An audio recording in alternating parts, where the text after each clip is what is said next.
I recently started working with the parents of a teen at risk. Well, actually, in our minds, it would be a teen not at risk, because I think that whole connotation has taken on a new meaning. Today, when we talk about a teen at risk, usually it involves someone who's been thrown out of like 3 or 4 schools or yeshivas, perhaps is substance abusing, not so frum anymore. This was a boy that was only thrown out of 1 school. Wasn't going to Shacharis, was listening to not Jewish music, and the parents approached me. And I have to say, initially I was shocked. I usually don't get clients like that. And my initial reaction is almost like, well, why don't you wait till he's thrown out of a few more schools, then come back to me and I'll help you. Coming to an event tonight is about prevention. And I think that there's been a movement, Baruch Hashem, in our community in starting earlier and not waiting for the problem to be completely out of hand before we address it. Listening to a parenting lecture. You know, taking advice when the problems start, not when they're completely out of control. One of the sponsors for tonight's event, Mask, they've been a trendsetter in working with parents and working with children. They started roughly 14 years ago when Teens at Risk was just starting to be recognized. In fact, they were probably one of the organizations that made us more aware and made us realize that we can no longer sweep it under the rug. But for the last 7 years, Mask has been moving as well into prevention and not waiting for parents with children that are already not in yeshiva, kicked out of school, already addressing children at a young age. What Mask offers, and I think that some people here probably are very familiar with them, some people haven't heard, they have a helpline which they've fielded. I'll give you a number here, 14,890 phone calls, unduplicated phone calls from different families. Families, not phone calls. Families. Service. Thank you, Ruchama, who's the director of Mask. I will be corrected on every mistake I make. And I'll smile. They offer support groups for parents. They serve as a liaison to yeshivas and consulting, utilizing the various mental health professionals, recognized, well-known mental health professionals. I was actually once asked to run their groups. I took it as a big compliment. If Mask is allowing me to run their groups, maybe they didn't check my credentials too much, but it was a nice compliment. And the amount of work that Mask has done over the years has really, again, I feel, been a little bit of a trendsetter for other organizations in addressing some of the problems in our communities. Mask today is able to offer, if 8 parents were to call up and would request a group, a seminar on safety for children, they would be able to put that together even in any random parent's home. It's one of the things that they offer. Our other co-sponsor tonight is the JCC of Marine Park. I think the JCC of Marine Park goes very unnoticed for the amount of work that they actually do. If I was to ask somebody to list the amount of programming, I think people would just touch the surface. And how do I know that? Because that's what I believed. And I actually have a nice close relationship with Shia Rubinstein. We were in the morning together. And I once said to him, so yeah, you guys are doing this, this, this, and this. And he's like, well, that's just the beginning. What about... And he named about another 10 things, and I was like, oh, I didn't know about that. And I wonder if people if people here know about that either. Helping poor families in our neighborhood in Marine Park. Providing programming for children in Marine Park. Coordinating events like this. This must be, I don't know, the 20th, 25th event in the few years that JCC Marine Park was formed. And typically most of the work falls on this gentleman's shoulders right here, Shia Rubinstein. So I want to thank him for tonight's event as well, and I would encourage people to ask, what's out there? What does the JCC offer? You'd be surprised about how many services might be available to you and your families or to people that might need that help. I want to introduce our first speaker tonight. First and foremost, I have to introduce David as a friend. While that doesn't lend a thing to his credentials, it does give me liberties to speak about him in a way that I maybe couldn't otherwise. For those that know David professionally, he's currently the clinical supervisor at SAFE. He runs a thriving private practice. He specializes in the field of addictions, certainly in parenting, working with younger children, and there's probably other areas that I'm not familiar with myself. What I could tell you is that as a social worker who's been in the field for a number of years, I still consult with David in some of my cases. And there are many people in the field that if you mention David's name, you would get a similar reaction. I can personally attest that he's constantly advancing his training and expertise, and he's fully devoted to providing clients with the best clinical care. I'm sure there's a lot that we all have to learn. I brought a pen, I'm going to listen, and I want to introduce David Kohn.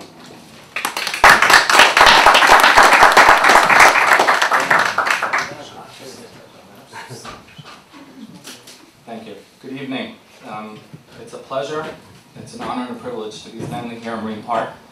Let me start off by thanking Rabbi Yakov for hosting our event tonight, and really thanking the JCC and MASC, both Shira Rubenstein and Ruchama Klapman respectively, as the leaders and at the helm of these two wonderful organizations. I can personally say that I've been working with MASC for years now, both in my private practice as well as through SAFE.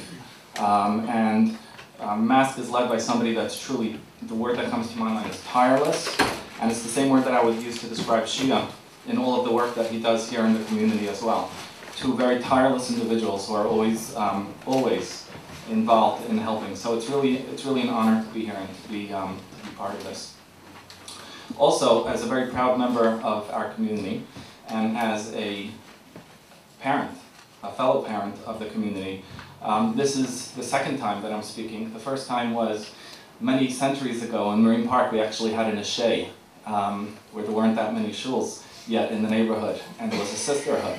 And my wife and I hosted one of those gatherings, and I spoke there on parenting. So we've grown since then, our children have grown up since then, and it's really a pleasure to be here.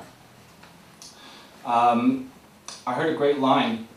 I don't know who said this, but the line goes like this. Before I was married, I had 6 different theories on parenting. And now I'm married and I have 6 kids and I have 0 theories. So, thank God I'm married, I have 4 kids, I have 0 theories. But as a professional, I can stand here and I can share some theories with you. So I hope to be able to do that with you.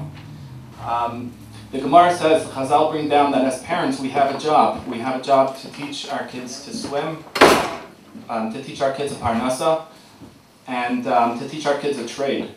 I don't know if anybody says this or this is my own thought. I'll take the blame for it. But in teaching our kids to swim, I think that teaching our kids to swim in today's society is just as relevant. Teaching our kids to navigate our world today is pretty complicated and pretty complex. And I think that very, very often we find ourselves as adults trying to keep up and to navigate our society, the world that we live in, and the changes that are going through our world at such a quick pace. I think we have our own difficulties, and certainly as parents in trying to help have our own clarity. What are our positions? What do we stand for?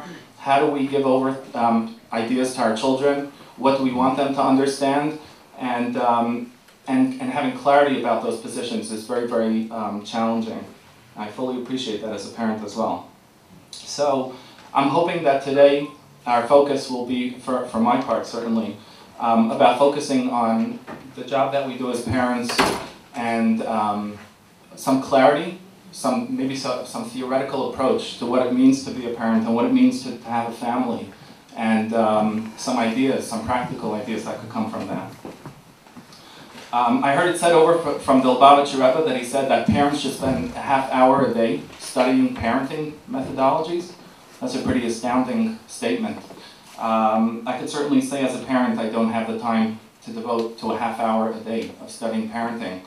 And I'm blessed to make a parnasa from doing the work that I do. And I certainly spend time professionally studying and being able to share some thoughts with you. So when we teach our kids to swim or to learn a trade or to learn Torah, and we do that by hiring people or by sending them to learn by others, then we're fulfilling our obligation. So as parents, attending something like this is definitely a fulfillment of our obligation as well. And I know that in Marine Park, we're good parents, and we have good kids, and our kids are still relatively young. And a lot of the problems that are out there, we're at a stage with many of our children where we're really building them and molding them and helping them grow and develop. And so the world is their oyster, and the role that we play is crucial, and we can help build them instead of trying to help fix them. So that's what we're going to do tonight. We're going to talk about how to help build our kids. In general, in society today, there's a lot of trauma. You know, the events that happened this past Friday with the shooting, and it's not the first, and it probably won't be the last.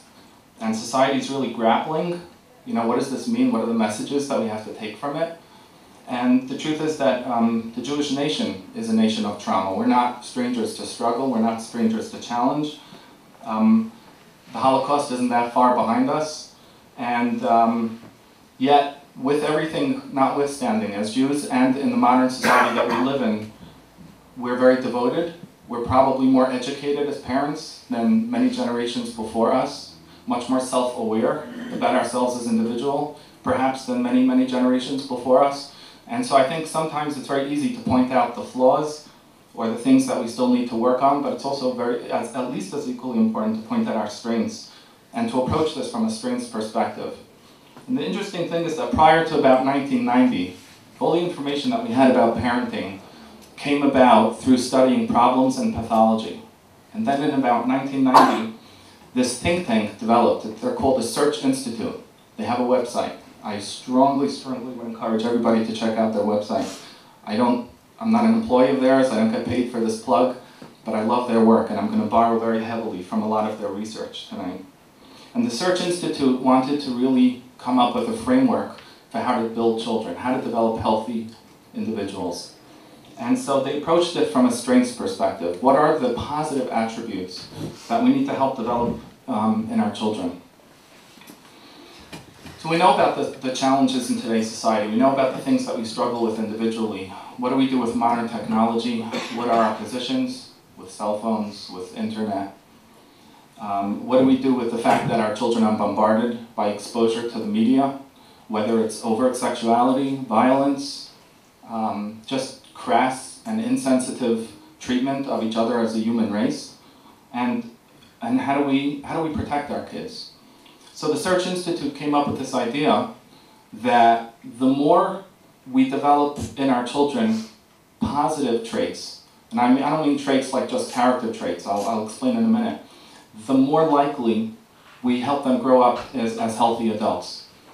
And the cool thing about them is that they didn't just come up with a theory, they conducted some pretty solid research to back themselves up. And what they found was that they identified 40 different, what they call assets. And they divided it up among ages, so they have a list of assets for children up to age 3, a list of assets for children from about 3 to 8, from about 9 to 12, and from 12 to 18 years. And these 40 assets are developmentally appropriate for each age group.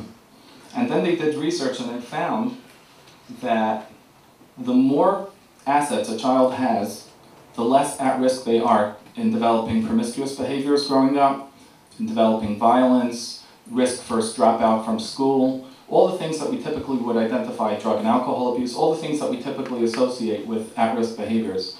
The more variables, the more assets a child has, the less likely that they grow up with those at-risk behaviors.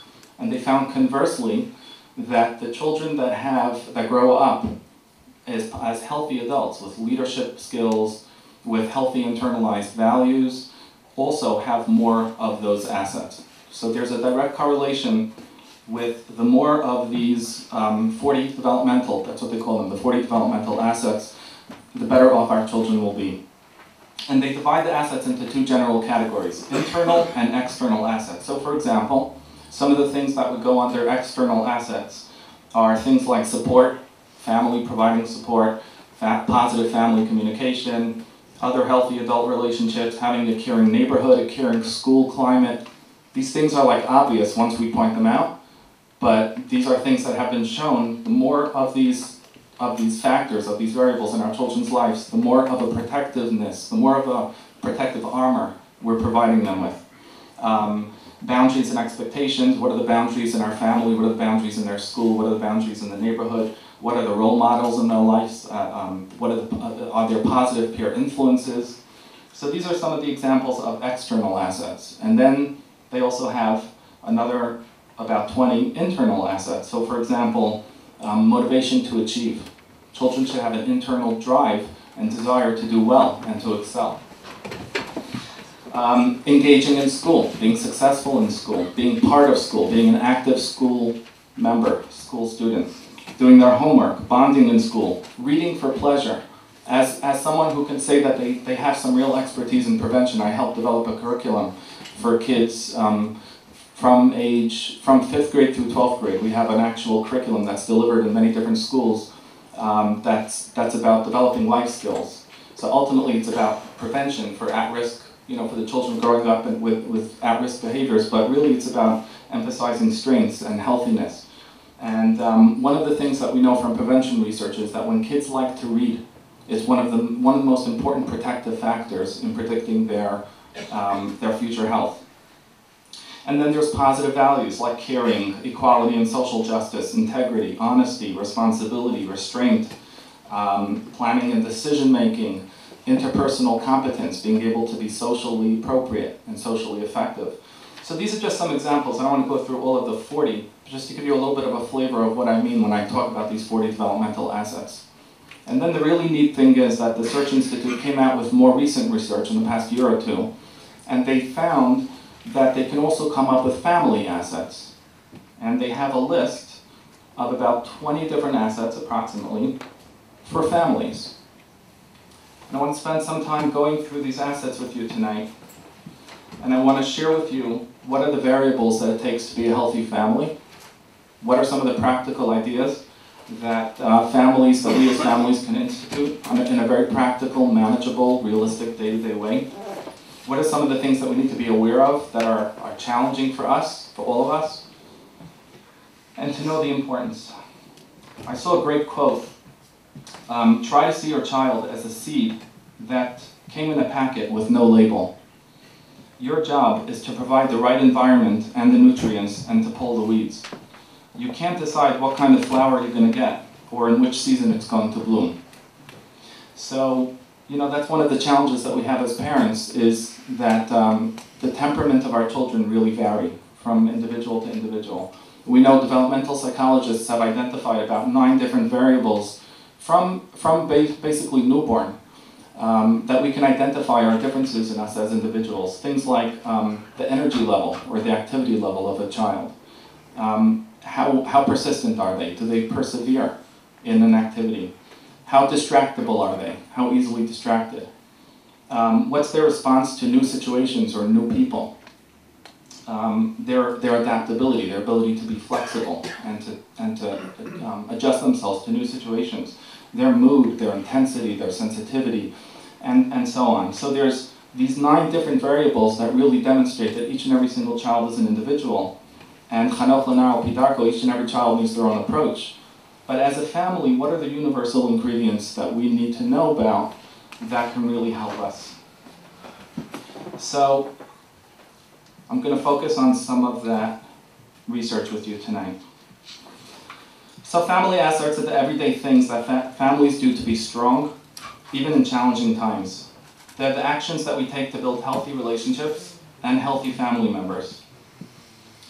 And the really important thing to understand about healthy families is that every single person in the family plays an important role. So it's not just up to the mother and the father to create a successful family.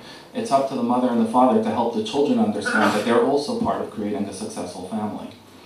So the first category that goes under the list of family assets is called nurturing relationships. I heard many years ago an amazing word from the Kotzker Rebbe. There's a pasuk in Tehillim that says, that just like arrows in the hands of the archer, so too are the young children. And the obvious question is, what's the pasuk, what's the comparison of arrows in the hands of the archer to young children? And the Kotzker Rebbe says that the archer, the closer he holds the bow to himself, the tighter he holds it against his body, the further the arrow will fly and the straighter it'll go.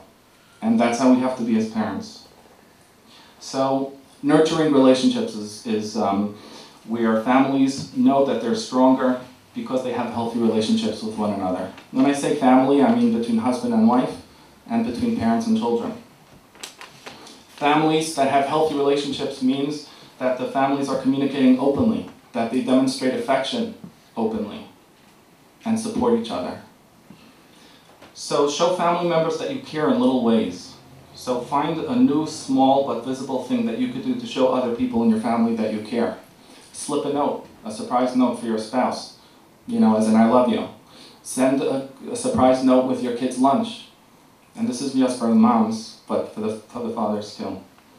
Keep the focus on the relationships. Sometimes, especially during stressful times, we're unhappy. Family members aren't doing things that they need to do or that we want them to do.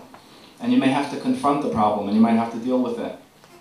At the same time, it's important to make it a priority to maintain the relationship even in the midst of challenges.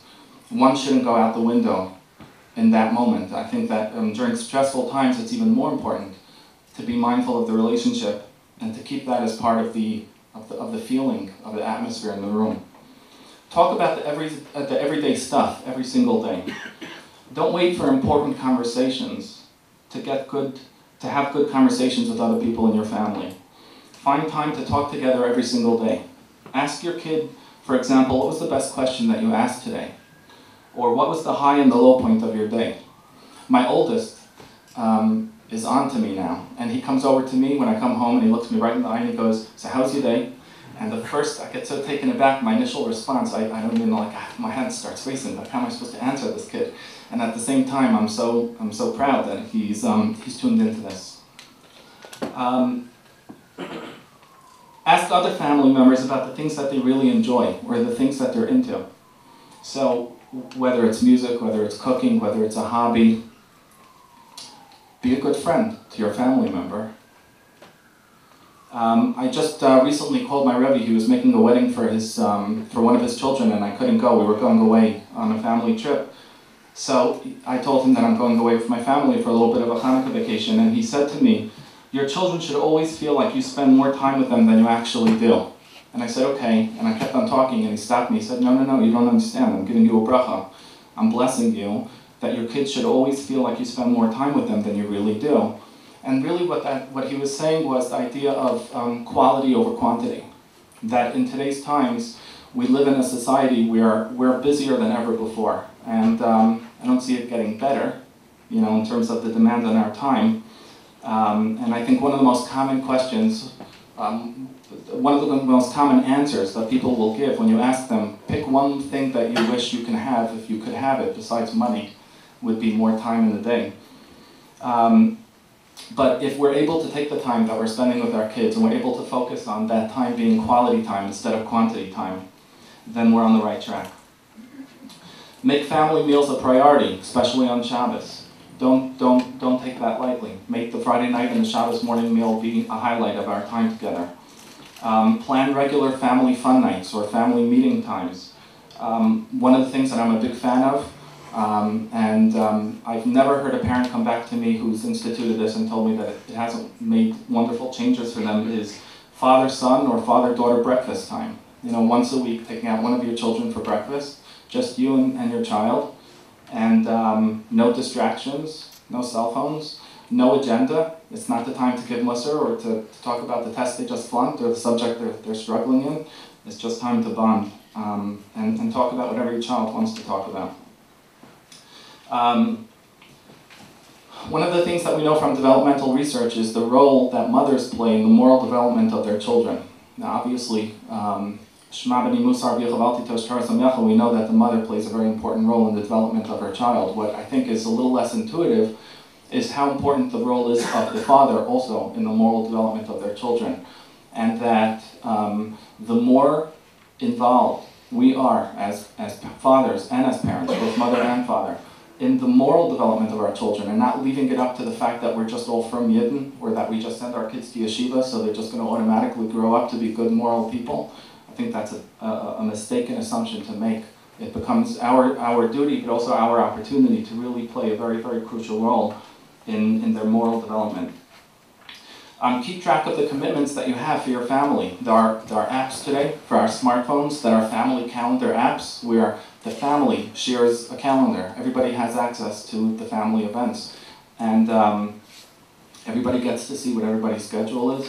Everybody gets to be part of everybody else's life. Have a family calendar posted in the kitchen where everybody could see important events that are coming up. But develop the feeling in the family that everybody's involved and everybody cares. And the next category in the family assets is called maintaining expectations. And this is more of the nuts and bolts of some of our challenges as parents. Bringing up difficult topics to talk about their children could be tough, and our children oftentimes are exposed to stories in the news. They hear things that are going on in society. If you know that your child has heard of something that's gone on in the world and it's relevant to some topic that you want to talk about, use that to your advantage. And use the news or the recent event or something that happened with a professional athlete if you have a kid that's into sports. But look for those kind of opportunities from society as springboards for conversations with your children, as openers. When we need to have tough conversations, very important to think them through. Very, very often in my private practice, I'll encounter parents who are otherwise healthy, great parents, but are having a tough time with a certain situation because really they need to sit down with their kid and have a tough conversation. Maybe it's a topic that's challenging. Maybe it's a topic that's just challenging personally to that parent. And so one of the best things that we could do for ourselves is to prepare ourselves, to think it through, to take a proactive position. Think it through in advance. What are the questions that I need to ask my kid? What are the questions that my kid is going to ask me? What do I need to do to make this conversation go well? When would be a good time for everybody involved to sit down together and have this conversation? And the more planning that we do in taking this approach, the more likely the conversation will be fruitful. Be proactive in setting expectations together. So here's where I want to introduce you to the 4 C's. Clear, consistent, completion, and compassionate. So clear means that we need to set expectations for our children that are very, very clear, that are explicit, concrete, understandable. Our kids need to know what we expect from them. Reinforce the family rules, write them down. Ask others what they understand the expectations are. Check in with your own kids. Make sure that they understand what you guys want from them. Discuss why there's an expectation, especially with our older children. The older our children get, the more ineffective or unhelpful the because I said so is. And they deserve more than just a because I said so. If we're trying to raise them in a certain way, we have certain expectations for them in our family, and we have good reason for those expectations, then they deserve to understand that, and it will help them. The next C is consistent. Be fair in how we set our expectations, how we monitor them, and how we enforce them. So for example, if there's a rule that kids can't play, when we're talking about, hopefully with the older kids anyway, that the kids can't play with cell phones or text during meals, then adults shouldn't be allowed to do that either. We should be consistent. The next C is completion. We should focus on the goal more than the process. So for example, if we gave our kid an expectation to be met, and ultimately they met the expectation, but the way they got there is not exactly in the way that we wanted them to get there, it might be better to just focus on appreciating the fact that they got it done rather than focusing on how they got it done. Or how timely they got it done. So we should try to give some slack for focusing on completion more than on the process itself. And then finally, the 4th C is compassionate. Remembering, again, like I said before, that no matter how stressful, especially the more stressful the situation is, that our relationship, the quality of our relationship should be a high priority. And we should recognize that nobody's perfect. Certainly, our kids are not going to do things perfectly. Recognize that everybody contributes to making the family strong. There's this really wonderful activity called the family code, where you could sit down with the kids and mother and father together and talk about what's the family mission statement, or what's our code? What does our family stand for? And you go around the family and you have each child and mother and father give a sentence or a word or two that really demonstrate, in your opinion, what our family represents and what it stands for. And you put that down on a nice big oak tag. And you have the artistic person in the family create a nice sign out of that, and that represents your banner, the family mission statement or code. And then some of the other family assets are adapting to challenges, and remembering that when resiliency, that's one of the topics that's oftentimes discussed when we're studying trauma and we're studying the stresses of kids. Resiliency is the idea that there's strength amidst adversity and challenge, that we have the ability as human beings, or our children have the ability to bounce back and to deal with stress and to cope with challenge and to be able to go with the flow but stay upright emotionally, psychologically. That when we band together in times of stress as a family, instead of trying to deal with our stresses individually and apart, then we raise the likelihood of our family being able to be resilient and raising our children to be resilient. Very, very often what happens is parents are not on the same page about a situation and how it should be approached or how to deal with a specific kid, and that should be a priority. That mother and father need to be on the same page, and that if they're not on the same page and they don't know how to get on the same page, that they go for some help in how to get there, because you can't possibly expect the family to be able to cohesively, consistently, and effectively flow from parents that are sort of running the ship and not really effectively being the co-pilots together. And then there's also some other family assets in terms of neighborhood, connecting to community, being able to help our children understand the value of volunteering, of giving back, exposing them, for example, to some of the opportunities here in the neighborhood from the JCC, or, for example, my kids' yeshiva, they have the class go to Tomchei Shabbos. Things like that are so, so important. When Hanukkah, when there's a toy drive, having kids be in charge of picking out a toy, for example, to be able to donate to tzedakah, and being able to expose our kids to the idea that they should appreciate what they have, and also that there are others out there that don't, and that they could be in a position of helping and in a position of giving. I'm just monitoring my time. I can go on all night, but Rabbi Harowitz is here, so okay. So I want to thank you for your time, and I'll be here afterwards for the question and answer.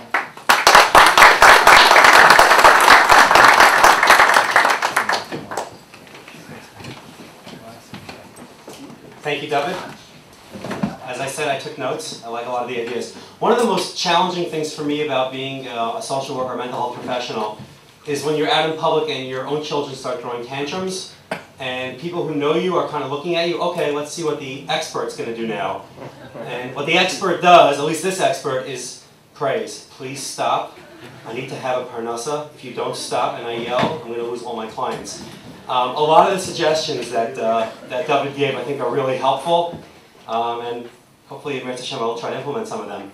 One thing also which I didn't mention, which as a parent I can do as well, is I can call MASK, because MASK actually can be contacted anonymously without giving a name.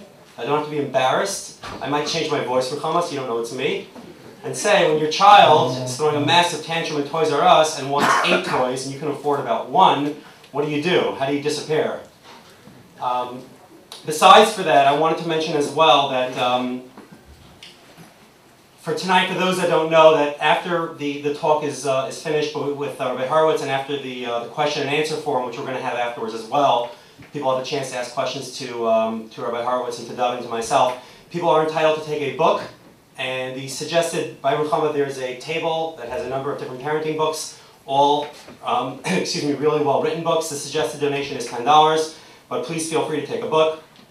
And we thank you for being here. I want to introduce our next speaker, Rabbi Horowitz. I have to say that I have not had the pleasure of hearing Rabbi Horowitz live yet. Although I could tell you that from speaking to some people about tonight's event, I was told by a number of my friends and colleagues that I should be prepared, that I'm in for something special, that he's a wonderful and terrific speaker. I went on his website, and again, I was astounded by the amount of things that Rabbi Horowitz has done, and I can't get to all of them because it's just too long, and my speech will be longer than his and David's combined. But the founder and director of Project Yes, which is a mentoring program amongst a lot of other things that they do, which I wasn't aware of. He's written 2 books himself on parenting. I believe the first book's on parenting as well, Growing with the Parsha, or is that just general? It's okay. So 1 book on self-growth, 1 book on parenting. He's a regular contributor, author to a lot of the periodicals that we read each week or each month: the Jewish Observer, the Jewish Press, Mishpacha magazine. You'll see his name all over. If you haven't heard of him, if you haven't heard him speak, then I guess you're in for a treat as well. And I want to introduce Rabbi Horowitz. I want to mention, sorry, there is a raffle as well, that if people haven't seen, a chance to make a lot of money. Thank you very much for that beautiful introduction. Thank you for your talk. Where's Ruchama? I Thank you very much. I remember when Rachama walked into David Mandel's office 15 years ago, begging 41 suits around the table and rabbis to please listen and see what we could do to help the kids. She called me once. I said, when you need me, without any other questions. It's really a pleasure to work with her and for the sake of my kids. Can I ask all the guys to move up, please? There's a lot of people standing in the back. Can everybody kind of take all the empty seats, please, so the women can sit? Just come up and start. There's a lot of empty seats. What are you all standing for? Come on up. Come on up, guys. It's okay. It's good.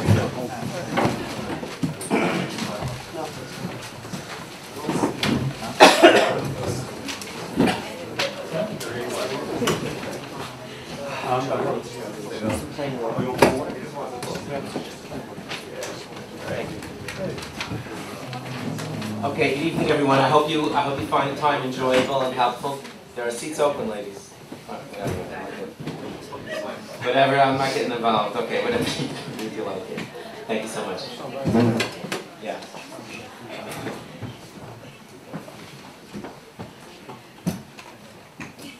I'm going to talk to you about what can you do to keep your kids at home. I'm talking about when they're adolescents. Just raise your hand if your oldest child is 15 or older, just so I can get a feel. Okay, how many have oldest child 10 or over? Okay, 5 or older? Okay, so you're the ones who can ask me about the parasha questions. And I love this, you know. Hi, Rabbi Harowitz. Oh, my son, there's 12 parasha questions. He only got 10 right, one a little bit, one less. Do you think we should take him to counseling? Or we should go for a Is this your first child by any chance? What made you say that?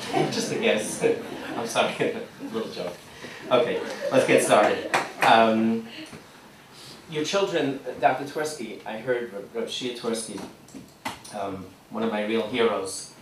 Halavai, we would have listened to him 40 years ago when he begged us to take abuse seriously. We would have a lot less problems today. So he said that parenting is like the roof of a home. And he said that a home, they all look, if you go to a new development, all the homes look beautiful.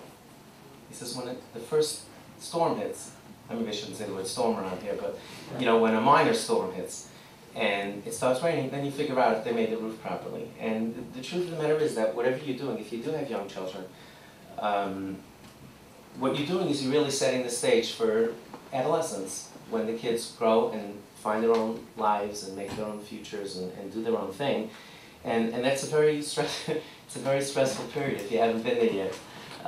It's a time that challenges your family, and that's what David was saying was so important about investing the time when your kids are young to really grow as a family together and to enjoy your family time and to have dinners together.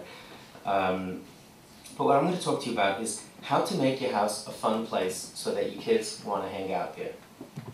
Lani is daiti, from my own opinion, if I may humbly say, I think it's one of the most important goals that parents can set for their homes. It should be the type of place that kids want to hang out in. Why? Because if they're not going to, as long as they're young, they'll do whatever you tell them to. But once they hit adolescence, if your home is not a place that kids want to hang out in, you'll find yourself parenting a lot less. Your house will be quieter, but you won't know where they are. So, and I'm telling you right after the get-go, it's an incredible challenge because it doesn't come cheap.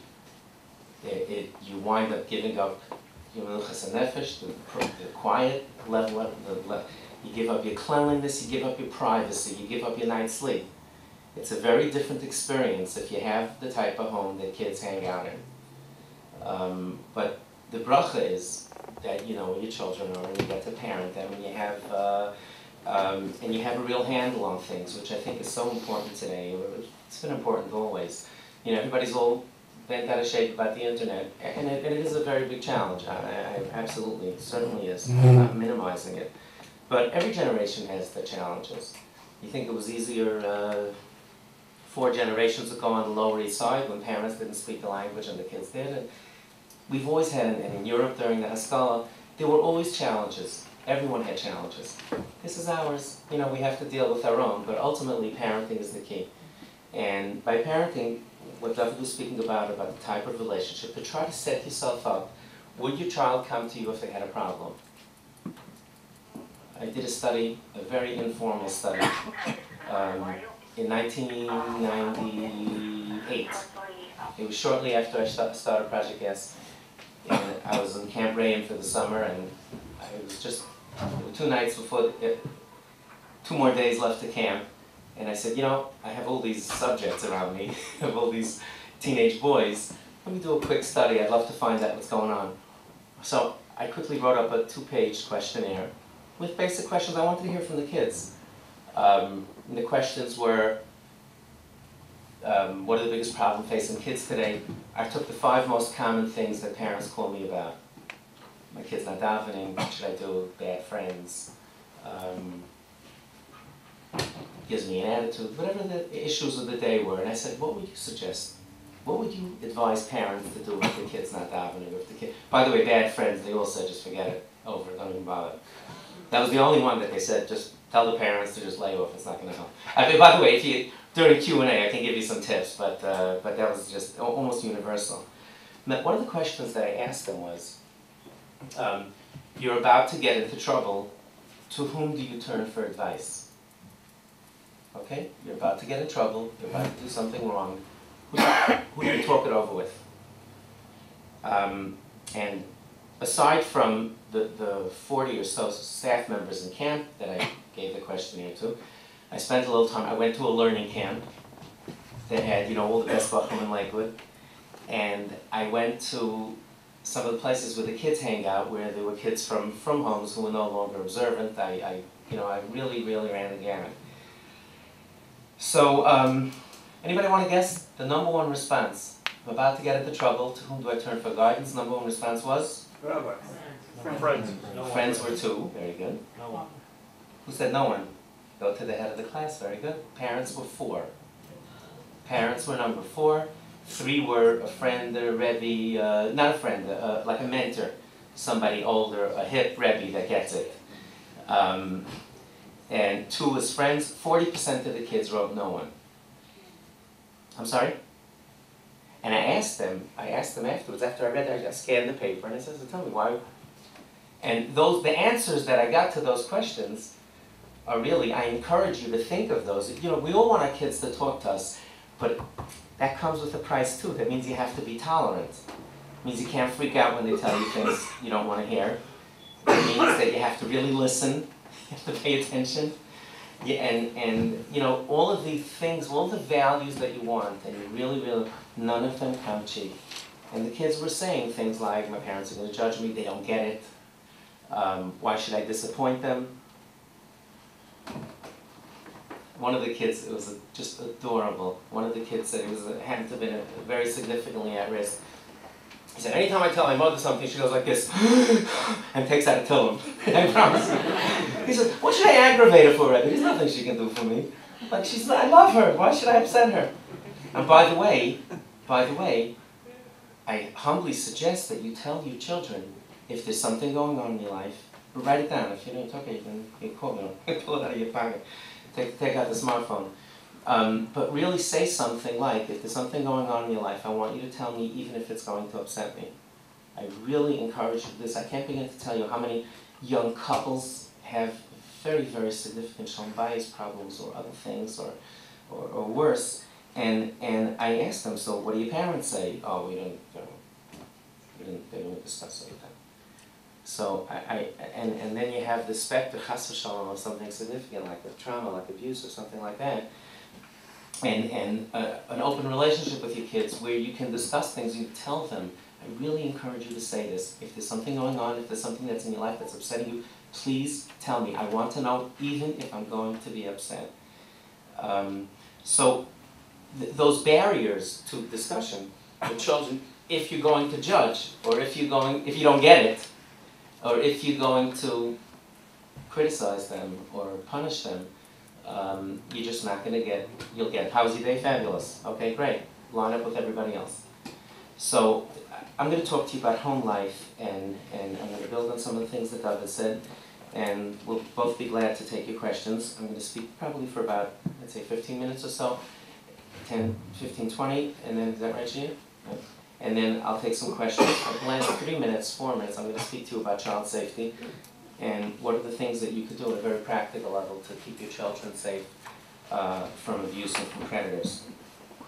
So the culture of your home that David spoke about your family having values. I want to talk about what does this mean? Your children. Rabbi Shara Zechatzal Guracha, I had the schus of working with him only for a few months before he passed away. He actually edited a Project Yes ad from his deathbed, like 8 days before he died. It was just amazing. His secretary called me up. Rabbi Shara said, you should change these, like a little letter, you know, this and that. You know, he was just so amazing. It's a chaval, I didn't get to spend more time with him. So, Rabbi Shara used to say that every institution is an elongated shadow of one individual. Okay? Buildings have culture to it. I don't mean literally buildings, but institutions. When you go to certain yeshivas, there's a certain flavor. And to have that culture in your home, that family counts, and that we care for each other, and that our time is valuable. So you get to do this. I'm just going to give you some practical examples of what David was speaking about teaching your children that this is a value. You know, turning off your phone, like you mentioned, turning off your phone during dinner is a statement that I want to be here right now, and I'm here at the moment.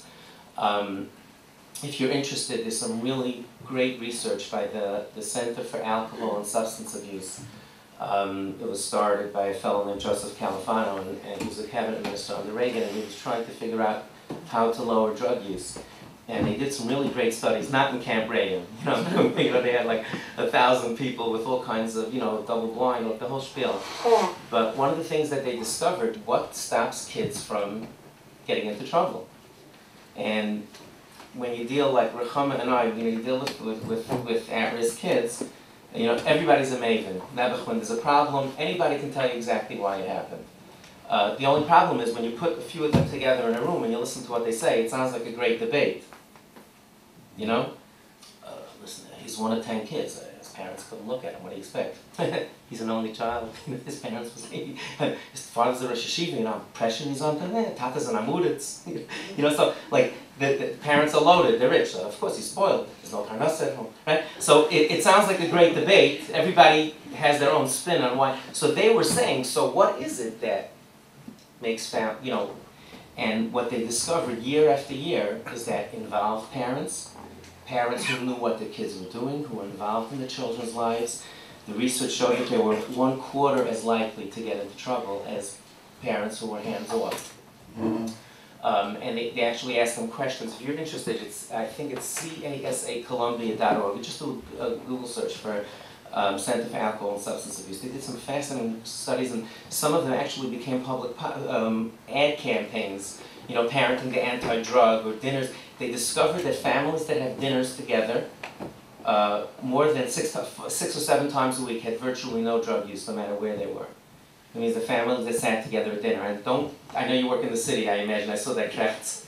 So let me tell you how it works. If you're only home for Shabbos, make your Shabbos meal count. It's great if you can do this. If you work locally, it's great. Turn your life off for 15 minutes and have dinner with the kids. If not, make your Shabbos count. But your statement to the kids is that this is a value. This is important to us, and you express it. It's little things. You'd be shocked. Look, Kanay and her, we have 4 married children and a 17-year-old who runs the house now. And we're doing like adolescence all over again. But the kids grow up before you turn around, and you listen to them as adults come back.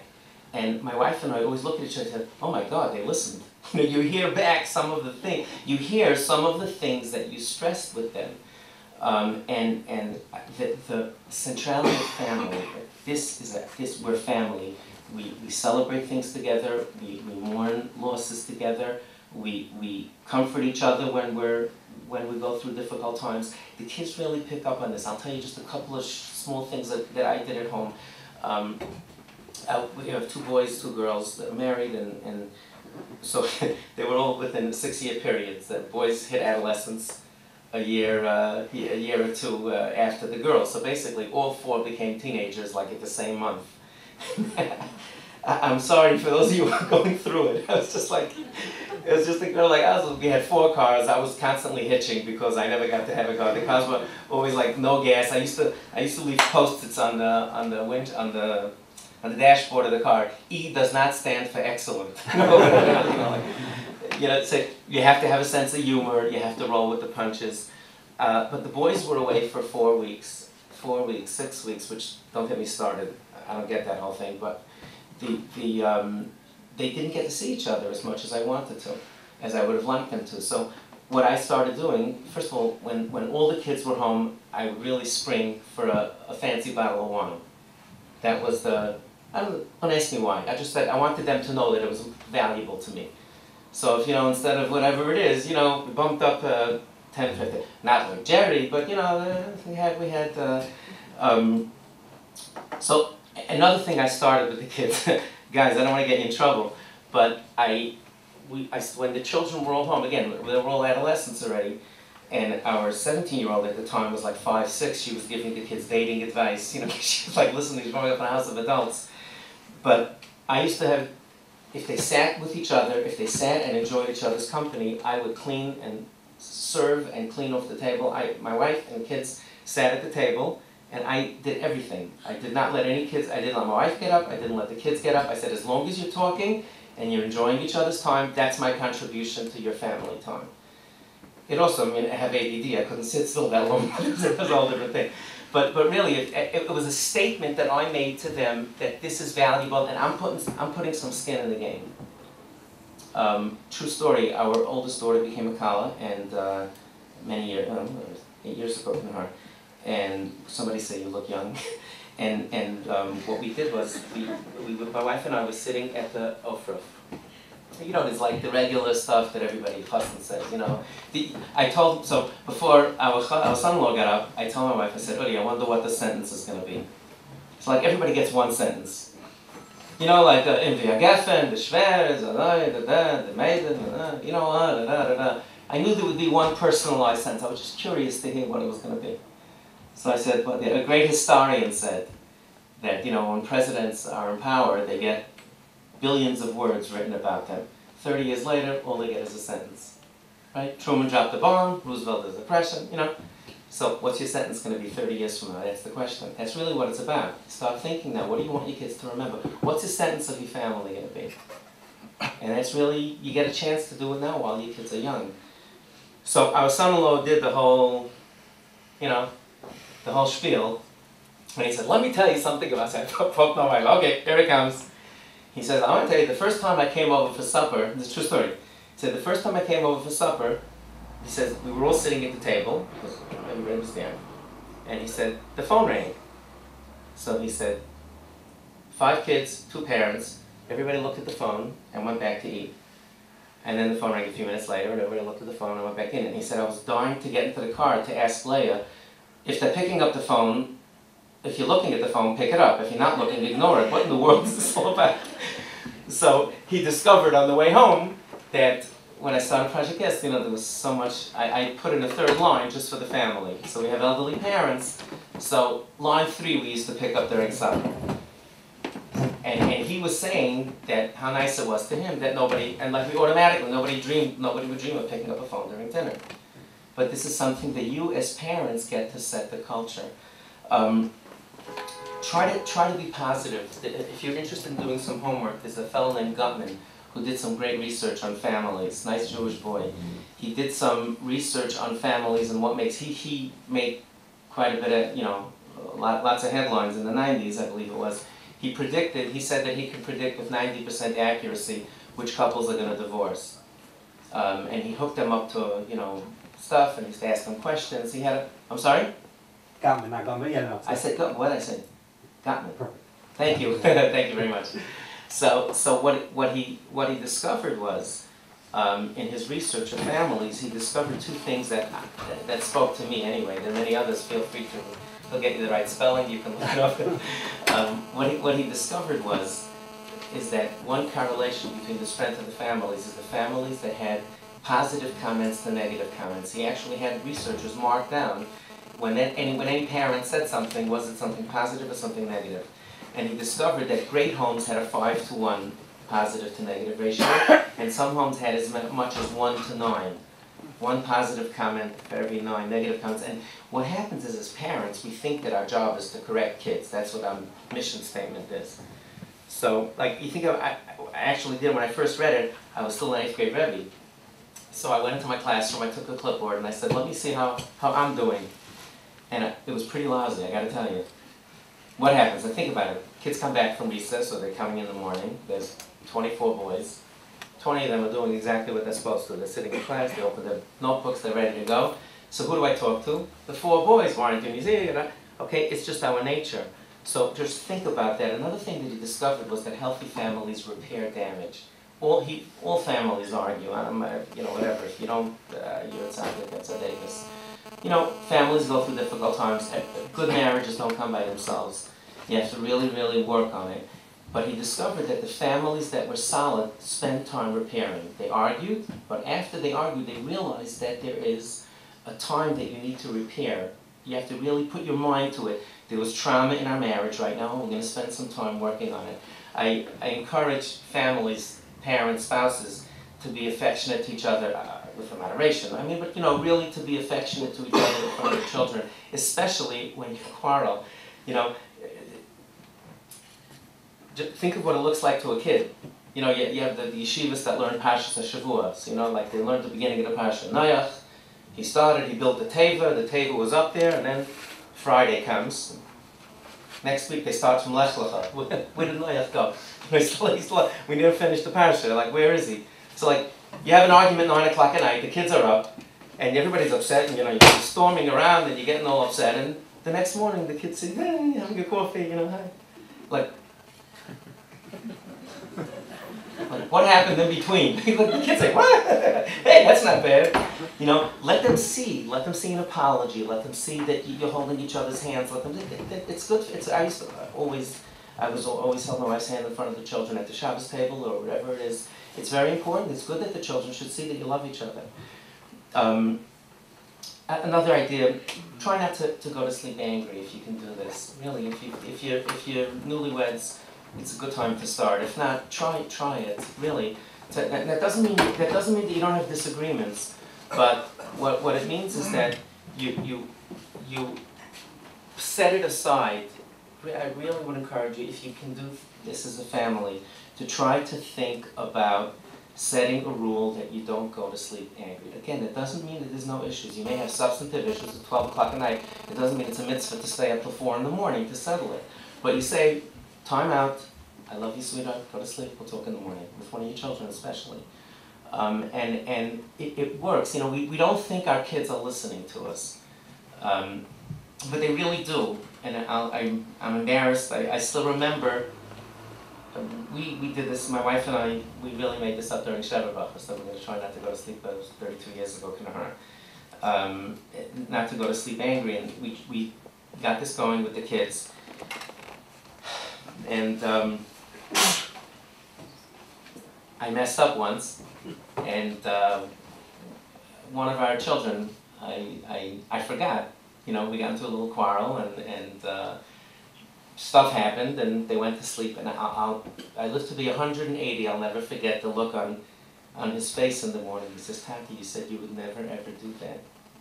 He was about 10, 11, and I messed up. I didn't do what I said I would do. He went to sleep upset. I was upset with him. The last thing I told him was not, "I love you, good night." But so you're not going to be perfect, but to set these as goals, at least something to strive for. One more thing, I'll talk about Shabbos tables, and then quick safety, and then we'll take some questions. Let me tell you what Shabbos tables are not. Shabbos tables are not a bechina. It's not a place to test your children on during the week. It's not a place for stress and stuff. It's just a time to enjoy each other's company. If you look throughout the Zmiras, look through all the songs you sing on Shabbos, they describe food and wine. Doesn't say parsha questions. Take a look. I checked. It doesn't say. Now, I'm all in favor. I have yeshiva. I'm a manal of yeshiva. We also give out parsha questions. I didn't have the courage 17 years ago to do what I wanted to, which was to put a Surgeon General's warning out. Barking these questions at your kids in front of company will be harmful to their emotional health. You know, but and if your children enjoy discussing parsha at the table, that's fine. It's perfect. It's great. But if they don't, or they want to be left alone, you could do it on the couch. You could do it on Sunday. I checked. You could do it. There's some Rishonim. There's a little talk about it, but most of them are makel. You could. Shabbos table is supposed to be enjoyable time. And you know what messes us up? Every neighborhood has two families that have perfect Shabbos tables. And we should banish them. That's what I say. That's my suggestion. You know what I'm talking about? You go to the home and they have 4 kids and say, oh, Abba's making Kiddush. Okay, sure. Let's go wash. You go. No, you go first. You go first. And you sit there. You know what I'm talking about, right? You take these people and get them on a boat somewhere. Put them on a slow boat. Get them out of the neighborhood. And we'll all relax. We'll have a dysfunctional homes and everybody will bother us. But this is what happens. Don't get messed up. Don't go to these people. Don't invite. First of all, they're grinding Valium into the food. Trust me. You know, I still remember. You know, I'm a little on the active side. So you know, I still remember I was taking our 2 boys. You know, they're 2 years apart. So I remember taking them to shul. Like they would land for 30 seconds and start like and right in front of me. I'm still not mindful of him. The guy there. He had 3 children. I promise you, he used to walk in with them. That's the charop. You sit down. And then 3 hours later, hide the chov. So just ignore that family, okay? Ignore those 2 families. Don't go to them. Don't invite them to your house. You'll have a great life. The children are supposed to enjoy themselves. They're supposed to look forward to Shabbos tables. If they want to leave, let them read on the couch. One of them. I promise you. Rabbi Horowitz, what should I do? My son sits in the bathroom for 45 minutes every meal. Do you let him read on the couch? Chas v'shalom, what? You're at a Shabbos table reading a book? Like, duh, it's the only place he could read. What do you want?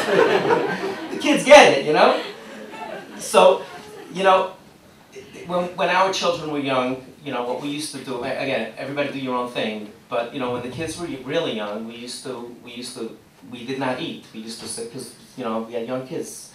It's the only time we got to see each other. But we used to feed the kids, prepare toys, and next to the, you know, feed the children. We used to eat with them until the soup, and then finish feeding them, get them into pajamas, and they would play, and we would sit, my wife and I would just sit for an hour or two till the kids, till the kids were kids. But, you know, if you're inviting company over, it's fine, but if the talk is not child-centered and the children, you have to excuse them immediately. There's nothing, they're not interested in your mortgage payments, or whatever the rabbi said, did or didn't say during the drasha. You know, if you want to, I really would encourage you, look up, Reb Shlomo Zalman Tzaddik Uvracha has an amazing book. I don't get a commission. It's Zriya Ubinyan B'Chinuch, Planting and Building in Chinuch. It is a magnificent book to read. It's really something you study, you don't just read it. He talks about like long-term chinuch, which is much messier than short-term. He compares it to building and planting. And planting, you know, if you line up bricks and you make a wall, it's beautiful. It's very neat and orderly, and you get it up right away, and it's beautiful. The only problem is the last brick you put up there is the last brick that's gonna be put. No bricks will grow. It's going to stay exactly the way it is until it breaks, and that'll be it. Whereas planting is messy. You have to make rows. Not everyone works. You know, you have to invest time. You get your hands much dirtier. But eventually, you can sit back and enjoy the fruits of your parents. And he says that parenting by fear and parenting because I said so, by doing that in a way where it's much more about don't get punished and less about explaining and less about the messy process of having children internalize lessons on their own. He says what happens is, as long as the children are young and as long as they're under your control and as long as they're afraid of being punished, they'll do exactly what you say. You have to have Bechira. The Rebbeinu Shalom gave us Bechira for a reason. We're supposed to grow from our mistakes. we grow from learning. Hopefully there's small ones, and hopefully there's somebody there to mentor us while we're doing it. So when your children are young, be mechanech them, spend the time to get into their lives and enjoy the time with them that they have in their homes. That is the quality time. I mentioned earlier, but I didn't really explain it, so I will just quickly, and again I'll take more if you have during Q&A. But the notion of, when I said it comes at a price, and this is a personal discussion that spouses should have together, consult with your Rav about it, think about it yourself, but what happens is you typically have a set of standards in your home, whether it's rules about cleanliness or rules about, hashkafa related issues, what type of books or what type of entertainment you do or don't let in your house. And what happens is when the children get a certain age, at some point in time, if you don't have it, they'll leave and go to somebody else's house. That's what I meant. It's not cheap. You have to really agonize and think about the choices, whether I want them home and leave everything the way it is. Again, this is not I'm not telling you what to do. That's a discussion that you have to have. But I encourage you to think of it in these terms. If your rules at home are such that your children are leaving, they're dropping their book bags and going out to other people, you're not raising them anymore. So this is, the cleanliness. I call it the macaroni test. Our oldest son always loved gourmet cooking and all of that. And my wife, Baruch Hashem, is a very mesudaris. She's extremely organized. In a week or two, she'll start packing up for Pesach. The suitcases will be out there. So a winter Matzah Shabbos, it just stuck in my mind. It always sticks in my mind when I think of this. A winter Matzah Shabbos, we were on our way up the steps at about 11 o'clock at night. It's quiet, the kitchen was spotless, and we're on our way upstairs. And our oldest says, "Ma, can I have this great pasta sauce? I just..." My wife stopped thinking my head. Like she was up, she was one step ahead of me. "Can I make it up? Mommy, don't worry about it, I'm gonna clean up." You know what that means? That the pot is in the same zip code as the sink, And I promise you, she started like, getting into convulsions on the way I said. So I should say, "Oh no," and that, by the way, it would have been perfectly reasonable to say, "Why didn't you do this at 9 o'clock? I just cleaned up." It's fair. Why do you do 9 o'clock now? So I whispered in her ear, I said, "Udi, he's going to ask for the car keys. You can say no. He'll just ask you for the car keys and hang around for 2.5 hours outside doing God knows what." And like her shoulders went, we went upstairs, took a Valium, and went to sleep. But in the kitchen, I'm joking, we don't take Valium. But the kitchen sounded like a marching band was going through it. You clean up afterwards. So, but these are the prices that you have to. This is what I meant. Sometimes it's ruchniya, sometimes it's gashmiya, sometimes it's your privacy. It's everything. But I think it's something worth doing. Let me talk to you about safety. 11 years ago, I wrote as everything's on the record. It's all on my website. It's kosherjewishparenting.com.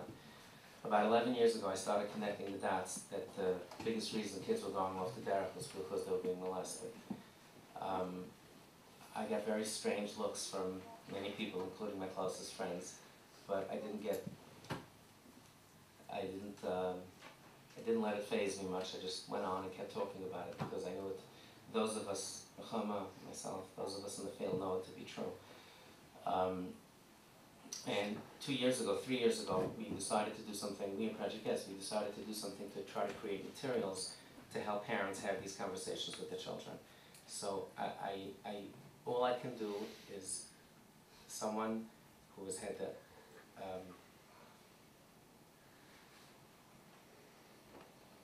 to deal with hundreds of abuse victims over the years, visit them in rehab facilities, be menachem over their parents. I beg you to please speak to your children about child safety. It's the most important conversation you'll ever have with them. It's so easy. There are a few basic rules. I'm not going to take the time now. It's on my website. I'm begging you, if you didn't do it yet, please take an hour, sometime in the next few days, There's a free video there. So we're coming out with the ebook. I hope it'll be out in the next week or two. And this book will be translated in Yiddish. We published this so that you should have something that's inexpensive and easy to use. The video on the website is free. This is just a couple of bucks. I don't have any more with me here. They're basically in every Judaic store you can buy it on our website. We published it together with ArtScroll. I had this host for me, it's this Gedalia Torah members reviewed every single word and every single picture on it. It's designed to keep your children, to give them a comfortable, to give you a comfortable language to be able to speak to them about child safety. There's stuff here about general safety stuff, bicycles, helmets, and then there's stuff about the 4 messages of child safety, which start in the middle of the book. It is perfectly tsanua. Actually, it is tsanua. This is what tznius is, the teaching children and these 4 pages go the messages. Basically, the messages are, your body belongs to you. And again, there's a lot of printed literature that you can get free on the website as well. Your body belongs to you, good touching, bad touching. No one has the right to make you feel uncomfortable. It's late at night. Secrets. Thank you. No secrets from parents. Thank you very much. No secrets from parents. And basically, they're very logical. No secrets from parents is because you got to think like a predator. The last thing a predator wants to do is that they should talk to you. If you have time, I'll say the word beg one more time. There's an article written by a guy named Malcolm Gladwell, the guy who wrote Tipping Point. He wrote a piece called, you read it? In Plain View. In Plain View. Please take the time to read it. It's kedai to read it. You can read it now during the speech if you have a smartphone. I'm not Gladwell wrote a piece about Sandusky, about the Penn State scandal, and he explained how Sandusky did what he did and how he got away with it for so many years. It is so eye-opening, and he talks about grooming, he talks about whatever. Read the piece. It's part of your education. Really get educated about it so that you understand it, because the rules are simple. It's so easy to teach it to your kids. So no secrets from parents. Your body belongs to you means that you just teach the children that you belong to you. We don't tell them that. We tell them to be deferential and to be respectful to others and to share, and you want them to share. But you teach them, this belongs to you, now share it. But to teach them that their bodies belong to them. Try taking a blankie away from a 2-year-old. They understand ownership. We just don't tell them that you belong to you and nobody's allowed to. Okay? Good touching, bad touching is basically, certain touching is okay. Any spot covered by a bathing suit is usually good for boys and girls. Any spot covered by a bathing suit is not good touching. And please be very specific when you list exceptions to the rule. Don't say anybody in our family is okay, because never. I know it's hard to believe, but most predators are people. It's not the weirdo in the raincoat. It's people the kids know, and very often it's family members, friends of boys who come over, whatever it is. Just you have to keep your eyes open. Take turns napping in the afternoon if there's people around you. Really be cognizant of what's going on in your homes. And nobody has the right to make you feel uncomfortable. The idea is to prevent grooming. Grooming is the process which Gladwell writes about, and you can read in the literature also. There's another great one if you want to look on Chabad.org. There's a talk given by Chief Michael Bruno. If you want to do a Google search for it, I did a talk with him in Tenafly, New Jersey, in the Chabad home.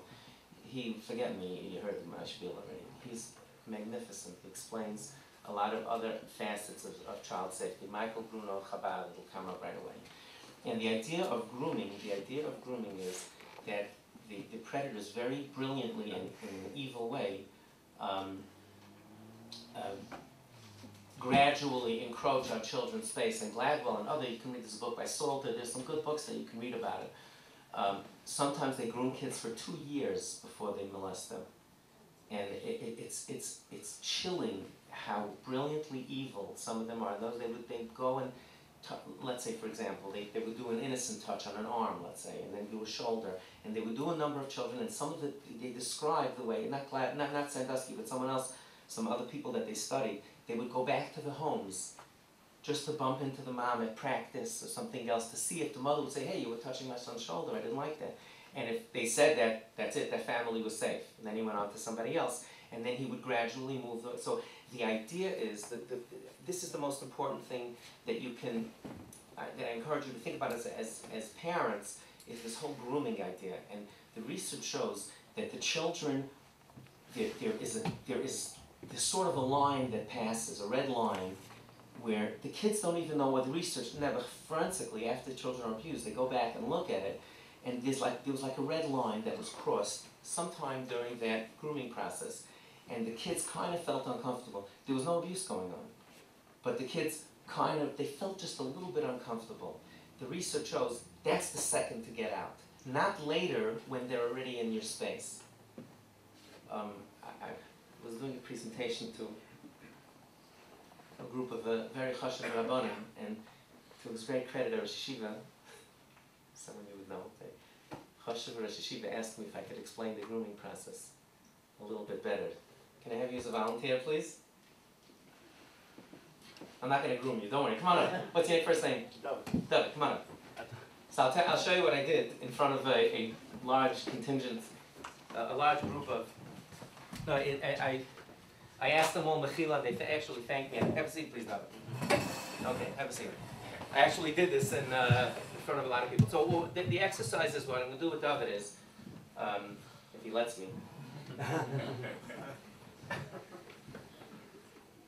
I want you to notice this because it really is, it's extremely important to understand, thank you, Shiv, to understand how this works. Now, many of you are sitting right next to each other in chairs, right?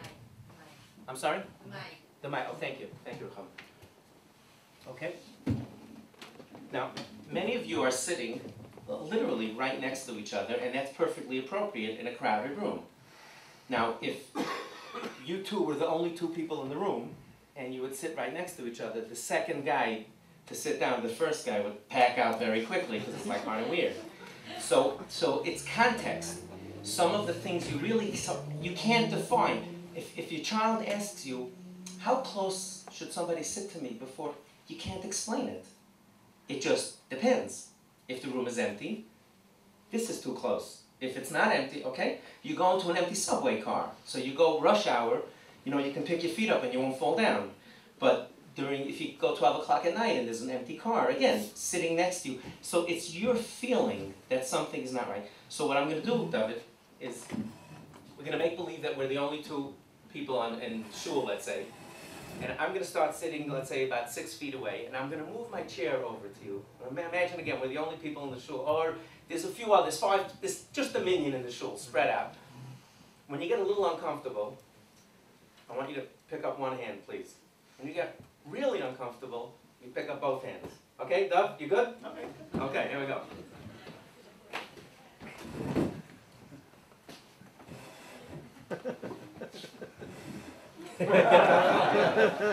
Okay, now we're 3 feet away, 4 feet away. David's starting to feel nervous. The research shows that the best time for David to get away from me now, if he feels uncomfortable, is now. I'm sorry. Thank you, Rucham. The research shows, and the reason I asked David up here is because I want you to, this is the most important thing to understand about the whole parsha. That right now, I'm not in David's space. I didn't encroach on his space. I didn't do anything inappropriate. I have plausible deniability. I just like your nice shirt, right? But he is comfortable. He doesn't have to excuse himself to me. He doesn't have to say, well, I got to go right now. He just picks himself up and leaves. But, you got one hand up? Let's go. Tell me when the other hand goes. Okay, I'm in his, and imagine that he's a 7-year-old kid. And I'm much bigger than him. He's in my dollar, he's in my 1 amma. So at this point, thank you, David. At that point, when I'm in his space, the research shows that it's very for adults to leave. Adults find it, isn't it? If I was sitting right next to you, and you sit next to somebody and go, listen, I'm sorry, but if you're enough space away, if you look in the book, one of the things we show is we show a kid running. That's when you gotta go. So you train your children. If it doesn't feel right, get out, scream, run out of the room. I don't care. That's your right. Run to an adult. That is the message. If you're not uncomfortable, nobody has the right to make you feel uncomfortable, and if you're uncomfortable, get out right away. Because, you know, and there are many derivatives and, you know, permutations of this and different things that you can say, but that's the basic idea. And one of the things that, you know, you can be creative and tell your kids other things. I remember a Hasidic guy in Borough Park called me a few months ago and told me that he told his kid, he was 11 years old, let me take questions now. His kid was 11 years old, and he told his kid that if somebody locks you in a room, if you're in a locked room with somebody and you're feeling uncomfortable, look at your watch and say, "Oi, my tata kimt," my father's coming, and just yell loud, "Oi, tati's do, tata kimt," and he said, then just run out of the room. So his boy Nebuch was in the shul basement in Borough Park, and a guy locked him in, and a predator Nebuch who had molested another kid the day before. And he got him in the room, and the kid knew exactly what to do. He very calmly says, "Oi, tati," his father was nowhere, his father was Manhattan. You know, he says, "Oi, tati's do, you know, my father's in, you gotta go." So this training works, even though you can't imagine that they'll do it when the pressure's on. So these are the messages. Tell them to your kids. Hashem will give you mazel and bracha and a lot of nachas. Thank you very much.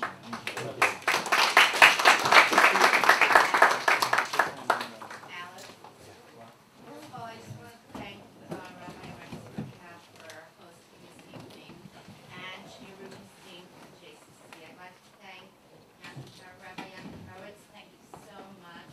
Always wonderful working alongside you. David Kohn, thank you so much. Alex Grant, thank you. Victor Silver, thank you. I'd like to welcome Sheila. You want to welcome the council? Our esteemed Assemblyman Alan Mizell, and a local resident, and our Assemblyman.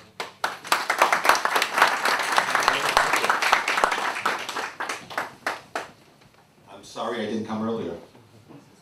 I spent over 30 years of my life in the school system. I was a teacher and a supervisor, and I dealt with many of the issues that you talked about, because in the public schools we have an enormous problem of molestation, and a lot of it is from family members. So, I mean, everything you said, I've experienced. It's amazing.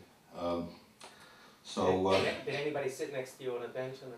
Well, no, but it's true. And you know, it's funny. Before you said about the subway car, I've always that's something that we've known that for years. You know, if you're sitting in the subway car and someone sits down right next to you and the car is empty, you know there's something wrong. And it's happened to me. I've gotten up because I figured there's something wrong with whoever sat down next to me, and I've left. I've gone into another car. What you said about the children, that they listen. I could never get my kids to do what I asked them to do. Like, I'll say, you promised you would clean up. I forgot. But 5 years later, they said, well, when I graduated school, you said that you were going to buy me something or other. So the question is, well, how is it? I asked you to do something like take out the garbage, I asked you to whatever. But 5 years ago, you remembered that I said that if you did well in something, I was going to do something for you. That's unbelievable. What a memory.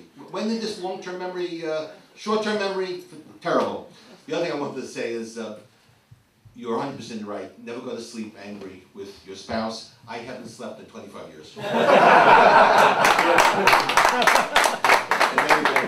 I'm very, very tired.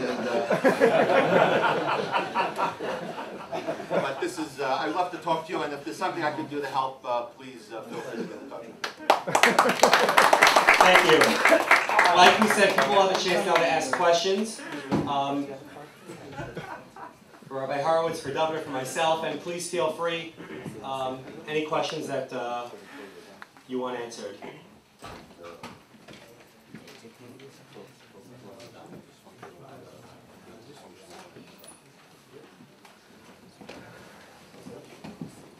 Yes? I think a common problem today is how far parents go in empowering children. I think it's really a balancing act. How much freedom do we give children to make choices that we don't agree with? And I think the pendulum has been swinging back and forth from this, and I think it's gone to the level that we are giving children incredible power to make decisions on their own. What's your feeling on that? Okay, I'm going to repeat the question just for the audience, for the don't have a microphone. The question that was raised is that there seems to be a movement about giving children more power, empowering children, And at what point does that become unhealthy? Is that too much power?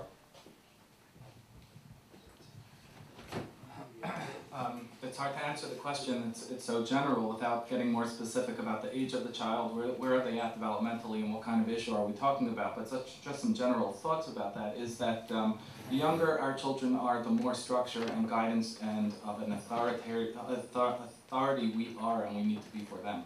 They need us in that role.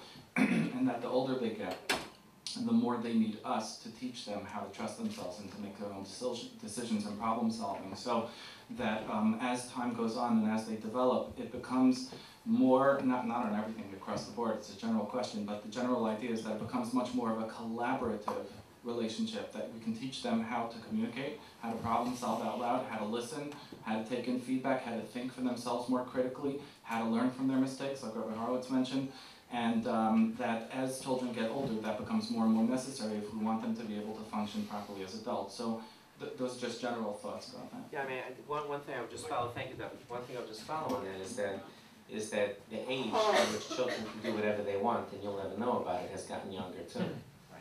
Okay, so just figure out how old does a child have to be today to do anything they want with technology, and you'll never know. Pick a number. What do you think that number is?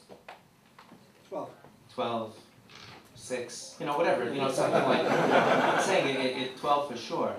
So understanding that this is the case, I always say what the internet changes, that the Yitzhar makes house calls now. You know, and that's why it's so important to keep the children busy, make sure they have hobbies, make sure they're playing ball, make sure they're involved and stuff. You know, the old thinking was, have a gadol l'makom Torah. You know, if your kid's not learning, send them to Scranton. What's the worst thing they'll do is get into a fight with a cow. You know what I'm saying? Like, you know, just get them up on a dirt. I live in Scranton, my family's from there. You know what I'm saying? But the thinking was like, just like kind of keep him out of trouble and Baruch Hashem, everything's going to be fine. If he's not learning, okay, you know what? Everybody will get into trouble everywhere if they have free time. I can guarantee you that. So because that reality has changed, it means you have to empower them earlier to be able to teach them how to make good choices and learn from mistakes. Very brief. I think that there is a skill in allowing children to believe that they have more power than they actually have, so that you're actually the one that's kind of guiding them, but allowing them to believe. This famous parenting technique about giving them two choices, both of which you approve of. Would you like to do this or that? With younger children, it's certainly more effective. Yes? Do you, if this girl or boy that has a phone and they're like 8th or 9th grade and parents want to punish them, they want to take away the phone, that's the first reaction. How do you feel about that? Okay, so the question is taking away a phone for a girl or boy in 8th or 9th grade as a punishment.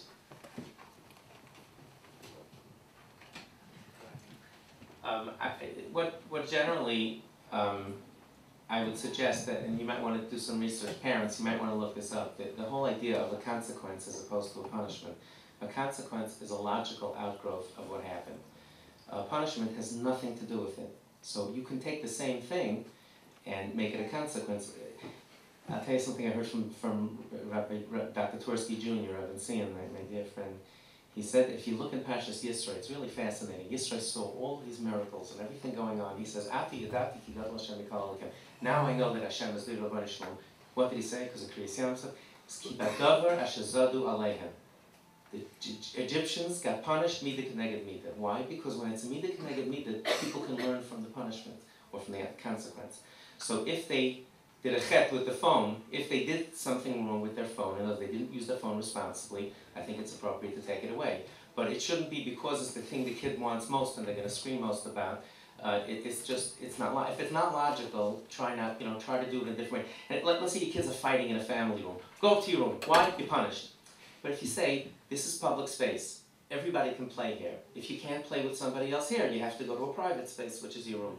It doesn't stick in their throat. They learn something from it. So I would say it's logical if they use their phone irresponsibly. And parents, please don't snoop on your kids. I'm speaking about Motzei Shabbos in Edison, New Jersey. This whole technology thing. Please don't snoop on your kids. You should supervise them, but please tell them that you supervise them. Don't go in the emails and don't check the phones behind their back. It is such a breach of their trust and privacy. And then you're going to turn around 6 months later and say, I can't trust you. You're going to talk about trust. It's so important that we trust each other when you're snooping behind the back. So tell them what you're doing. I'm going to check. Tell them exactly what you're going to do in terms of supervision. Please don't snoop. Sorry, go. In general, when parents come and they're struggling with behaviors of their kids, I'm almost always able to help them see that more than 90% of the time their children's behavior is predictable.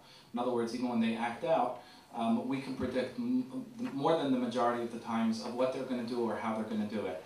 And the minority of the times are things that really catch us by surprise and we really, it's a first time kind of situation for us. Most of the situations are not like that. And therefore, since it's predictable, we have the ability and the luxury to sit down and plan for it and to anticipate it and to think about it. So I was trying to talk about some of that earlier, to really parent from the proactive position rather than the reactive position. So part of that proactive position would be to sit down with your child, and obviously the older they are, the more necessary this is, and talk about what will be the consequence of this or that, both positive and negative. And that when the time comes that you do have to deliver the consequence, you refer back to the fact that we had this discussion. You give them the opportunity to come to you and to talk to you about whether they think it's fair.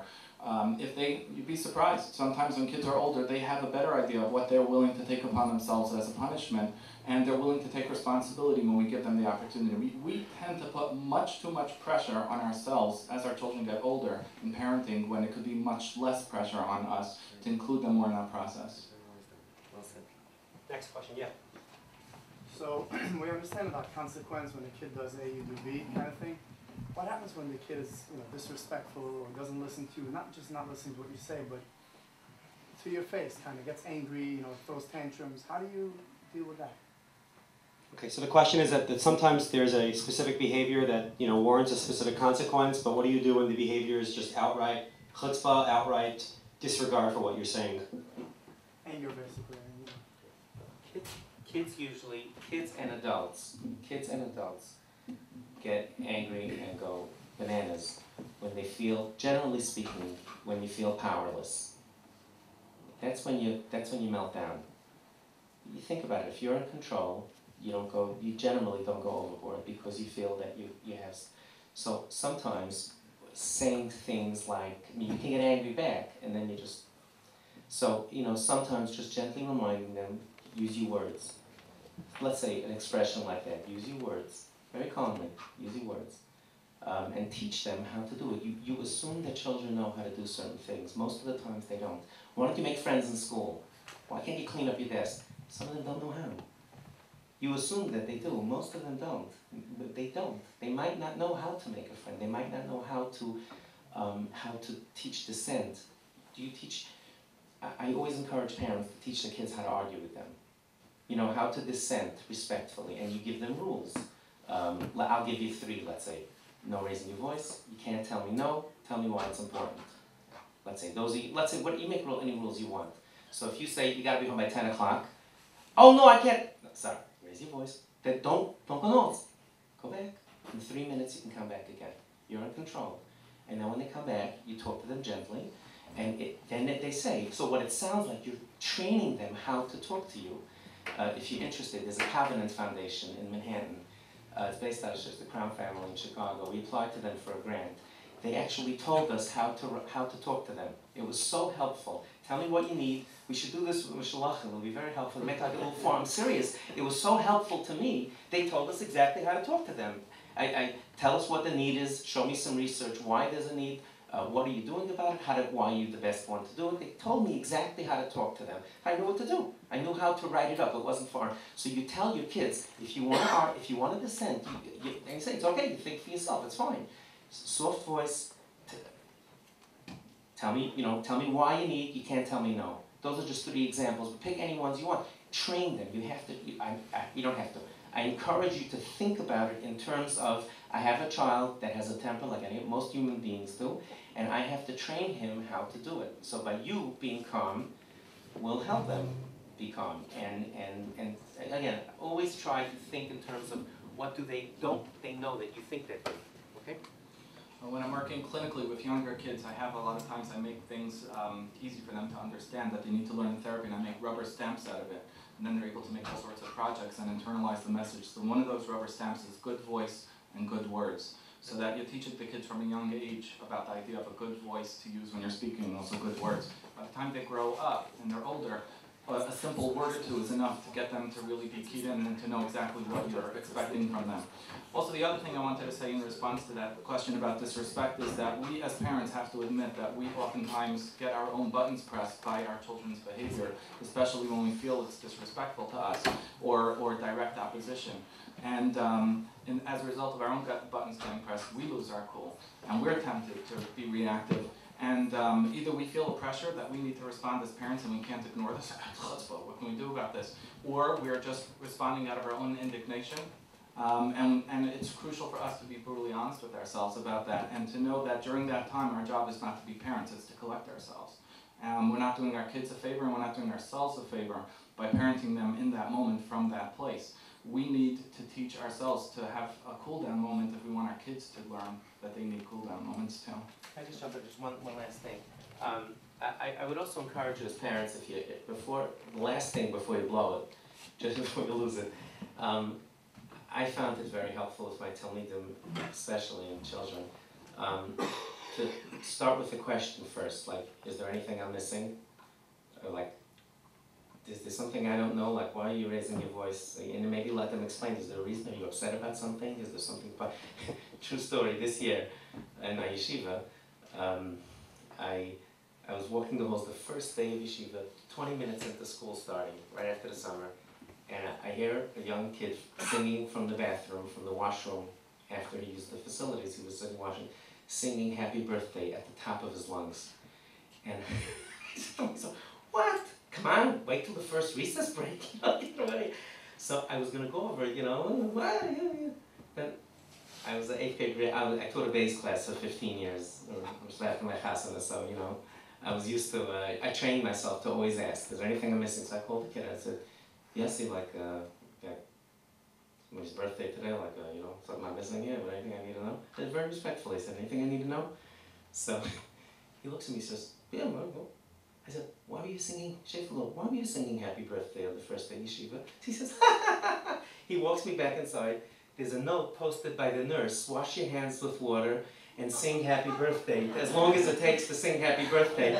And this kid thought, he laughed, he said, ha ha ha, Rebbe, don't you see? He was a little kid, look at that. So here I was ready to go give him a, give him a psak, a mafti yoina, when he was doing what I was supposed to. So very often it might be helpful to say, is there a reason that you felt you had to yell? Is there something? Is there a different way you could have expressed that? I always felt this. If you teach children, you raise them respectfully, they'll learn to be respectful to others. So treat them with respect and try to find out what's going on. It's unfair to go third. There's not a lot to add. So I'm going to go to the next question. You'll go first next time. I'll go third next. I'm kidding. Yeah. Okay, I won't. It's actually directed towards you. You're sitting too close for that. I'm going over here. Yeah, you mentioned about creating a fun atmosphere early on. I'm trying to think. Sometimes people get raised in a certain home and then they try to promote a different type of atmosphere in their own home, but their grandparents involved and everybody has a different home. People might come across it also when they're in yeshiva, and different kids in yeshiva are from different homes. So you want to obviously make your home a center point where your kids would enjoy being, but they may be seeing other things from different homes and they want it in their home. So how do you deal with keeping your own in your own home and just still having Repeat the question. Oh, please, by all means. Yeah, the question is that one of the points that Rabbi Harowitz had made during his speech was about making your home a fun place to be, a place where your child wants to be. What happens if your child has seen things in other homes that they consider to be fun, but that you might not approve of? Is that the question, or the other way around? That's good. Okay, so look, it's. I'm sorry. Are you saying that you wanted your home to be a little bit not as freewheeling? Is that what you're saying? And well, I mean, not necessarily that, but you had originally wanted your home to be a certain way, but now I guess you have to conform to. If you what Horowitz said. Listen, when I was young, I used to be young and naive. Now I'm just young. When our boys were about 9 and 7, 10 and 8. I came home from yeshiva one day and our oldest asked me if he could buy a Nintendo. I'm dating myself, obviously. Okay, he came to me and wanted to know if he should buy a Nintendo. I promise you, I was thinking if I should tear Kriya on the left side or on the right side. I promise you. I said, oh, today is my son. He said, shtus, he's going to be by mitzvah. I don't know what I was thinking. Oh, he's by mitzvah, shtus, playing Nintendo. You know, I had this face like, he says, Tati, is anything wrong? I said, why, the tears letting you know, you know? And I said, Shekala, this is like, no way, this is not happening. I love you very much. I'll take you outside to play ball, but there ain't no Nintendo coming in this house, pal. My wife, if any ladies, if you want to know how to manage your husband, give my wife a call. She's great. She's so smart. She didn't say anything. She's Yankee, that's very nice. I think it's beautiful. Great. And two weeks later, she came over to me and she's, listen, Yankee, I just want you to know, I'm not raising your kids anymore. Just so you should understand. You think you're in yeshiva, you think like they're home and they're around the table, and one says, here's what the kids are doing. They come home, they're dropping their bags, and I don't see them for the next 2 hours because they're going to every house that has Nintendo. So if you want to keep to yeshiva, I'm fine. I'm perfectly supportive. I'll follow you anywhere, but just talk to the other people about whatever values you want your kids to have. Talk to the other parents on the block. Okay, you can buy Nintendo. You know, so I'm saying at some point in time, you think, I would encourage you to just rethink, and if this is what you want to do, different homes have different things. You do what you do with pride. We raised our children on a mechanech salary with all the kids on my block. We're balabatim and we're going to you know, fancy midwinter breaks and stuff. Meh, it's okay. You do what you got. You do what you do. That's what you do. Okay, so if you want to do things differently, do them. Did I answer your question? I'm taking off the next two. When it comes in, I think when it comes to anything as family, when we're comfortable with what we do and why we do it, and we're comfortable enough to put it into words, that we can raise our kids and explain to them in a way that's natural and comfortable for us why we do it, then everything's okay. In other words, we're raising our kids in an atmosphere. This is why we do things the way we do it, and then there's the possibility to acknowledge that families do things in other ways, and that there's other philosophies and other value systems and other beliefs and other attitudes. But this is the family that we raise and that you grow up in. I think that also reiterates a very important point. That we're getting two different views, and that is the reality. You're not going to get one view in dealing with an issue like that. You'd have to find a view that makes the most sense for you. You have to be realistic also about where you're sending your child to yeshiva and who their friends are. You don't want to create an outcast and have your child be the only one. If those are the set of hashkafas that you have, they have to be surrounded by those hashkafas. I think we're going to do 2 more questions, Sheena? Yeah? No? Will you get hoarse? Someone else had their hand up? Or maybe there's no more questions. We've answered it. Yes. Yes. It was mentioned before about choice of friends, and Rabbi Horowitz mentioned that you to speak a little more about it later on. What was that? It was mentioned before about your child's choice of friends and some tips. Rabbi Harowitz had promised, apparently, to speak about choice of friends and tips, and didn't fulfill the promise yet, so he's being called on it. I said, I promised if they asked me. I didn't say that.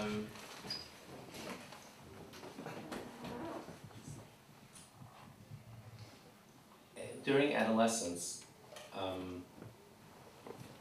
any normal child, if made to pick between parents and family, will pick, parents and friends, will pick friends 99 out of 100. Don't be insulted. Don't get all teary about it. That's just the way it is. Part of it has to do with the way interaction is at that age. They can't get away from their, whatever. For whatever reason it is. That doesn't mean they don't love you, but to get in the way of to go and tell your kids, if you want to go, those friends are bad and stay away from them. It's a lot less painful to slam your finger in a door 30 times. It's just like, it's really not a good idea. What you might want to do is try to steer your children towards other friends. If they're old enough, it's probably not going to work. It's almost impossible to do. The rule of thumb is you can't take away what you can't replace. And you can't replace those friends. So, you could say something gently like, and it depends on your relationship, it depends on the type of child. You could say something like, look, I'm sure, Yitzi's a great kid, and you're a great kid, but somehow when the two of you get together, you just wind up getting into trouble. So maybe you want to work on that, or maybe you want to spend some time with that. Something like that. Never names, never labels, don't make it personal, because you're going to get enemy, they're going to find out right away what you said, and you're going to get enemy number 1. It's just, you can't afford this if you have adolescents. So really be wise about it, and again, try to steer them towards other friends. I just want to tell you, a lot of times, I cannot begin to tell you how many times it happens that I get contacted by the same parents, and I mean, Reuven and Shimon, Reuven's parents think that Shimon's bad for their son. Shimon's parents think Reuven's bad for their son. Sometimes they both complain in the same week. Could you do something to separate my son? Since Reuven came, it's all about him. So a lot of times the kids that you think really aren't, it might not be, I'm just telling you, sometimes you look into it, you might find that there may even be a calming influence on your kid. But you just have to look at it. Obviously, I can't go through details with you, but it's more don'ts rather than do's. The don'ts are really, don't make it personal, don't do a frontal on it. You can kind of guide them towards kids that you want to or have such conversations, excuse me, with them. But I hope I answered your question. It's tough. The kids all said there's nothing you could do. So it is, I don't agree with that. There's something you could do, but it's just a very, very hard thing to do. And God help you if you break up a friendship. See, the problem, the difference that adults don't understand, you can't understand it because you don't live it. You have the full luxury of picking your peer group. You don't like the guys in the shul, you dive in someplace else. You don't like the guys in your whatever it is, your basketball league, you go somewhere else. Kids are stuck. Very, very different. Imagine that you had X number of friends and you just can't leave. And you're with each other 10 hours a day, 200 days a year. So if you mess up one of these friendships and your son suffers from it all year, find a place to stay, like far away. Okay, so you really need to be very, very, very careful. My advice to you is tread very carefully.